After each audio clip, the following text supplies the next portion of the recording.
Okay, my name's Peter Owl. I'm a member of Sagamok First Nation.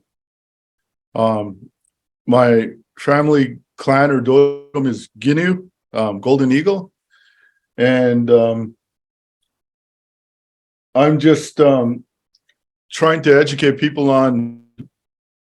I don't know if you can see that on these agreements.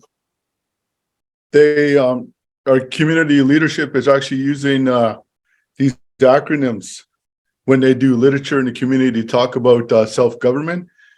They're not fully explaining to our people what these fully mean. And we've had 2 council meetings since we had a new chief in office, and both council meetings have been out of town, Sault Ste. Marie, hideaways. And they're not being truthful to our people.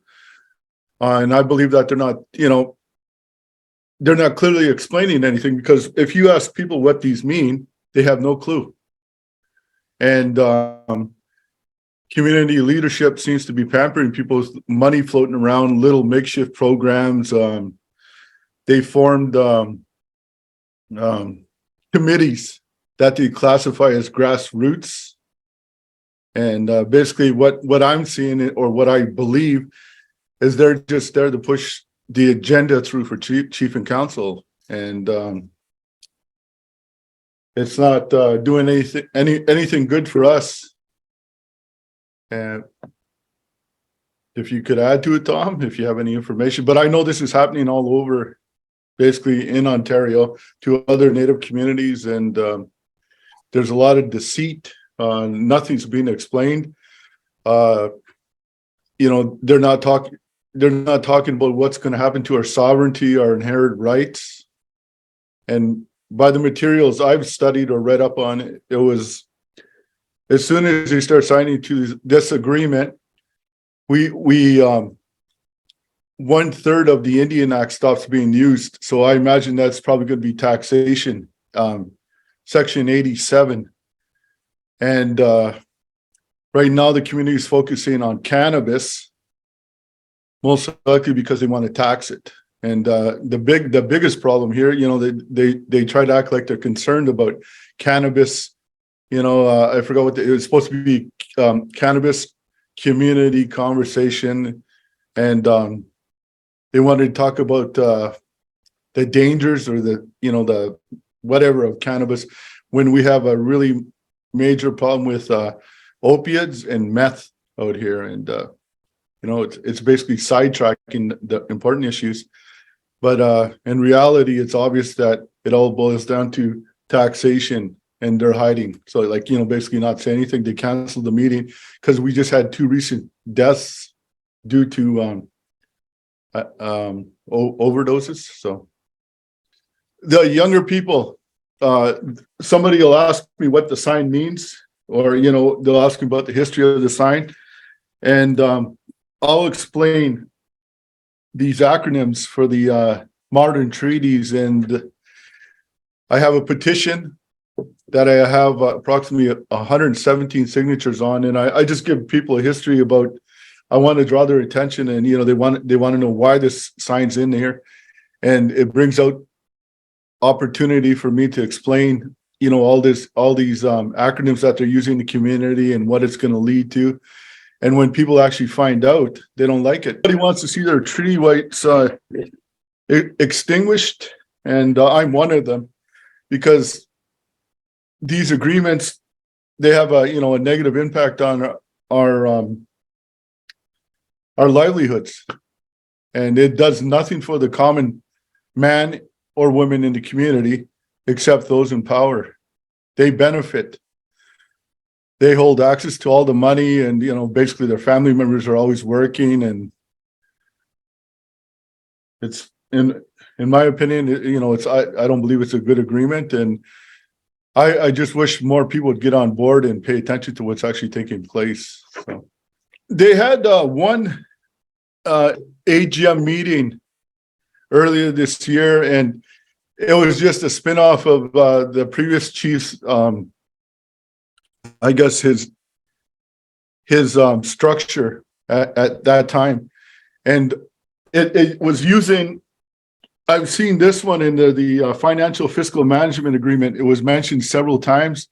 They had a chart, and the chart was basing, it was a pie chart, and it broke down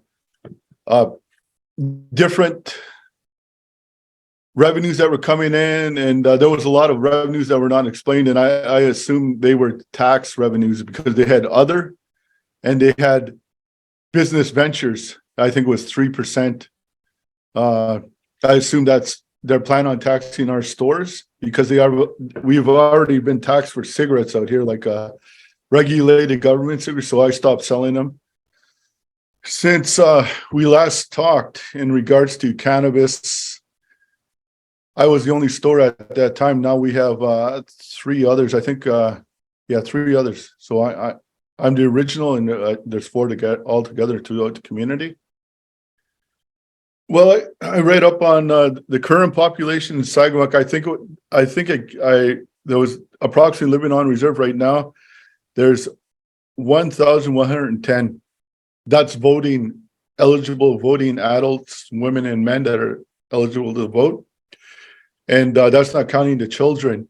But the whole reserve in total, there's supposed to be over 2,000. And I guess they're in, different cities throughout Canada. Or Sagamok is, there was actually a Fort Lacloche. It was actually a trading post at one time where we are located. And it was a gathering place where a lot of other clans came in during the summer months to trade and whatnot, and then during the fall season they go back to their hunting grounds in Benny Biscoe-Taysin behind Massey. It's currently a lot of people are self-employed, probably by means of fishing, netting, gill netting. We have a couple of smoke shops out here, self-employed, and now we have a couple of cannabis shops, like 4 in total. But other than that, the community really relies on the mining now. Recently, our community, along with 2 other communities, did a trilateral agreement for the mining sector. Probably our traditional hunting grounds near the Sudbury area. It was Sagamok, Naughton, and Wanapatei. I don't know what they plan to do. Probably they're going to let the mines go in and do what mine the resources out, and then our companies that they made up are probably going to go clean up the site or something. It doesn't sound too good, and I've actually read up on that also a little bit. If they don't estimate the cost correctly, it could actually be an expense and cause us a deficit. Currently, right now, they're having an AGM meeting at the community center. They call it the multi-ed center, and they're talking about AGM. My brother's actually there, and he's telling me he's letting me know what's going on. I requested that they explain to the community in detail about the agreements, the fiscal management agreements with the Canadian government, and that's these ones here, and modern treaties. And I asked Chief and Council to explain the pros and cons, of these agreements and the impact on our sovereignty, on our inherent rights. But that's yet to be seen what takes place. So hopefully people ask questions that are there, because I put it out there. I explained to a lot of people. Now they basically have us signed into this agreement for sure. And I've actually seen this, the First Nation Lands Management Act, used in some of the literature in Sagamok. So I assume they have us in that too. I know Benny, north of Sudbury, is part of Sagamok, and we actually have people that are related to community members in Sagamok. a lady told me from that area, she said, what's happening? She said, I see mining trucks up here, and I've talked to somebody and they said it was sold.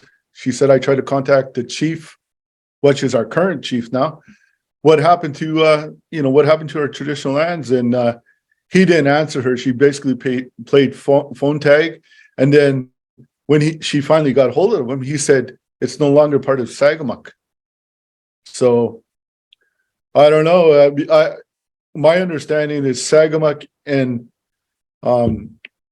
Naughton are actually, we both have ties to that area, but now we're basically our reserves are into the mining full tilt. My question is, like, what's happening to all our land here? You're not telling everybody. You announce they like to announce these agreements to everybody through the community. People get happy because they figure they're going to benefit. And in most cases, how many of our people in Sagamok or on those other reserves are working? I see more non-natives working in those companies than us. And like one lady said, she said, we're going to get the jobs nobody wants. And I heard another individual say, the pick and shovel. We get, basically in layman's terms, we get the shit jobs. So I don't know where this is going to end, or, I want to make sure my kids have their inherited rights intact long after I'm gone. I don't want nobody to be able to sign away our sovereignty because they have no right.